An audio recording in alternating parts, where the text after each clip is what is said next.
book, and this guy named Yi Reservation who does his stuff online, and he has his own YouTube channel. So if you have want to like try out other stuff, his stuff is pretty good. Welcome to Cooking with You. What are we making today? We are making Chinese steamed meat buns, or baozi. Woo! We're also gonna make steamed buns that have red bean curd, and probably one that are just plain, but that could be easily turned into sandwiches if you wanted. Boom, and this is our guest star today, Aliyah Elliott. Yes. Woo woo woo! Nice. Pizza in it and We are stuff. starting the bread. And so she's putting Yes. the milk in the water on the stove. Yes. Actually, I think just to well, we might want to redo that. We are starting the bread while he chops things for the meat filling. And we got some water that's really hot. We're gonna mix some water that's not so hot to get more of a lukewarm water to start our yeast. If you don't want it to have water that's too hot or too cold. If it's too cold, it's not gonna do too much, and if it's too hot, it's gonna hurt. So you don't want it to really feel anywhere near boiling, but you want it to feel kind of just warm. And so what we did is we added about maybe an 1/8 to a 1/4 cup of warmish water. What I did is I mixed near boiling water with cold water to kind of get where I wanted to. And I put it in there, and I put it in there with the 2 teaspoons of yeast and the, I didn't put all the sugar in, but I put about a teaspoon of sugar because yeast likes to eat the sugar. So then we let it sit for about 5 minutes. But now it's been sitting long enough, and you can start to see that there's like a little thing kind of forming on the top. Because when I first added it, it was just kind of watery, and you could just kind of see like little yeast particles. And now you can kind of see it, even now it's forming a bit more. So now that's to that stage, we're going to add only a little bit of flour, about a cup of it, and along with the baking powder, salt, and the rest of the sugar. That's what we're going to do. Baking powder. And the salt, it says, original recipe says 2 grams, and I'm not about to measure that into teaspoons, so I'm just going to do like a pinch or so. It works. A healthy pinch. 1/2 teaspoon of baking powder.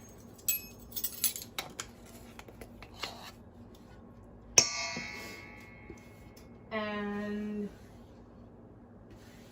the rest of the sugar. So the sugar is about 3, converting it from the original recipe, it's 3.2. So I'm just gonna add, I already added a tablespoon of sugar. So I'm just gonna add 2 tablespoons of sugar with like a little bit extra on top, or just like either overfill them, or like just add like a little bit more at the end there. And then we're gonna mix that. We're going to mix it up. Look at those nicely chopped onions. Oh yeah. Mixing that. Okay. So now we add the milk that was on the stove. You want to add it slowly, just to like incorporate it. I'm stirring it through the camera. Yeah. Look, I have 2 hands now. There it is. Yeah. Because you want this to be a really nice sticky dough is what you want from this. That's what you want. Yeah.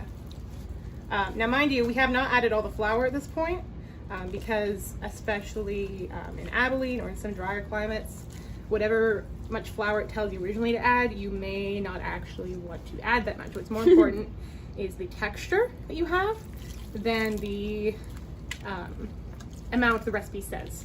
So the recipe does say 3 1/4 cups, but we've so far only added about a cup. And we're going to slowly incorporate more flour into this. Now you can use just all-purpose flour, but if you want like finer, you can use some cake flour, which I do have, or if you want like a stronger thing, then you can use bread flour, which has a lot more gluten in it. And so we're gonna use a combo of both those today and see what that does. Ooh.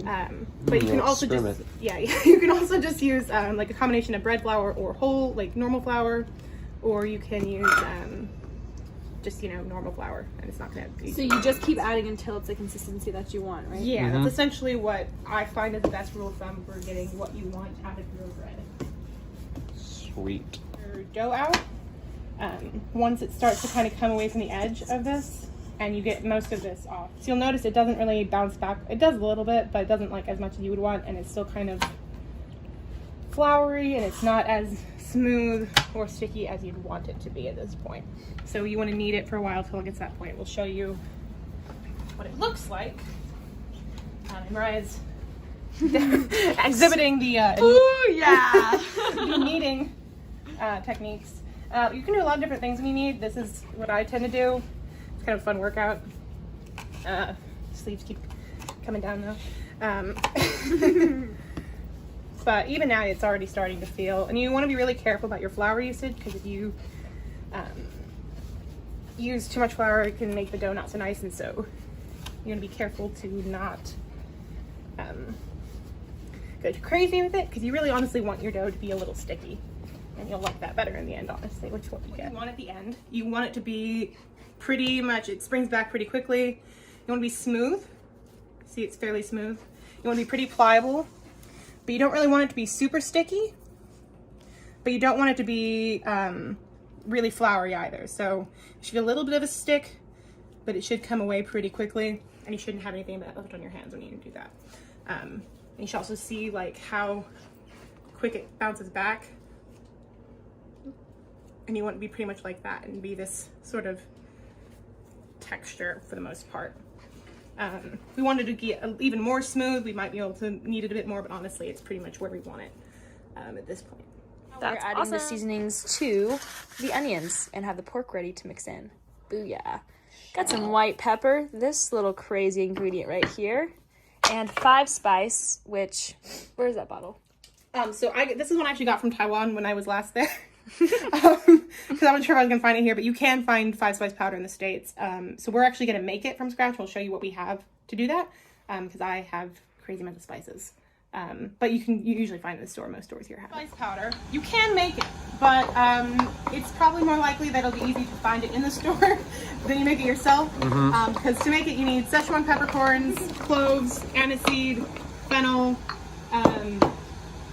cinnamon, and nutmeg. And nutmeg. Did I say cloves? I said cloves. Yes. Mm-hmm. Okay. Yeah. Yeah. So. That's it. Yeah. So Mariah is taking equal parts of all those aforementioned spices and grinding them up right now to make our own 5 spice. There it is. There it is. Looking good. Yes. Doing there. So I'm hand mixing the pork, the onion, together with this with some Stark soy sauce Yes.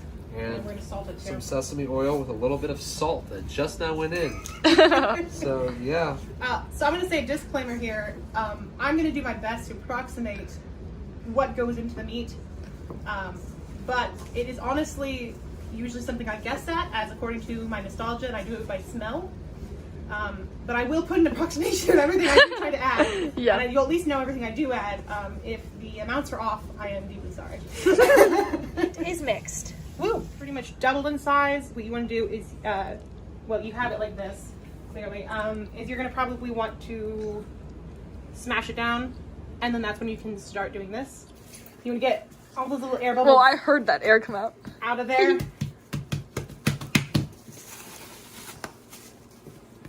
You might want to knead it a couple times. But you can see we have a very nice, pliable, even more so than before, and sticking cohesive thing. Cooking hat is definitely on. So to fill your little bao, I'm going to show you a couple different ways to kind of finish this off. So you want a pretty small piece of dough. So what I grabbed for this is I had maybe a little nub. A little plastic. Maybe A little about- nub. Maybe about that big, maybe a little bit bigger.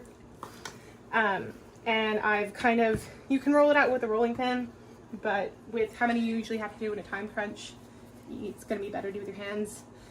You probably want the ends to be fairly thin because you're going to bring them together.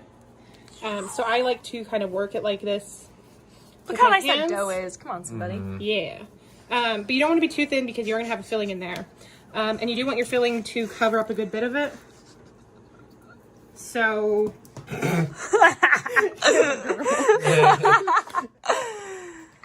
So, you want to kind of, I like doing like this, and you can They're just so leave it like cute. that, Yeah. But I found that if you do that, and there's another way you can do it too, but if you just want to like kind of pinch it, and that gives you about, which one do? It's so I'll cute. show you, Oh wow! Look how precious. Hello. Hello. I'll show you kind of the professional way the guy that I stole his recipe from. Oh, The way LOL. he does it. So he does it a specific way, and I'll just get this ready real quick. Oh dear, bit of a tear. Oh yeah, I just switched the angle like that. Hey, Dad. I feel like our viewers are gonna get a little dizzy. Yeah. They'll survive. I have to do some editing Yes. on that. So you want to grab, and you want to be careful. It takes a bit to kind of find the balance between this, but honestly, you do want about as much filling as you can cram in there. And so the way he does it is he kind of pulls off to one edge, and he kind of slowly works it around. I found this a little bit difficult because if you do get like kind of the spillage at the top here, it's gonna be hard to close this properly because I mean it's just gonna do that. But kind of just find whatever works for you. I'm gonna show you just real quick here. The other thing you can do if you want to make something that you could use to make like a little tiny sandwich, you want to do what? Because you can just kind of have like a little rolled ball, but if you want it to go that way, what you do is you basically just kind of fold it over like that, and so then when it steams, you can still like pretty much open that, and it'll get. Wait, that's so cute. Yeah. Awesome. This is my favorite part. All right. Sweet. So, filling time. You for a long time I didn't have a proper steamer. I do now, so we'll be using that today. But if you do not have that, if you have a large vessel like this that can fit a cake pan in it, I'll show you real quick. Oops, sorry, I got that beforehand. If you have something that can fit a cake pan, then what you can do is you can put water in this and just have this float on top, and you can cut out little parchment paper that like squares for each of these to sit on. And then you can put those in there and keep them out individually. That's what I've done for a long time. What you can also do is you get a pan similarly like this and put oil in it. You can put oil in it and brown the bottom, and then pour water in it and then cover it and steam it for about 15 minutes at least until it's done. I see that. Yeah. Look at this. It's got my name and meat. Not really. Not How really. romantic. Here we go. Magic's about to happen. So that one you can tell came apart a bit, but these ones, sorry, my hand put ink on them. These ones are pretty fluffy, and I think they should be pretty done. Woo! You guys just made pork buns. Woo, woo, woo,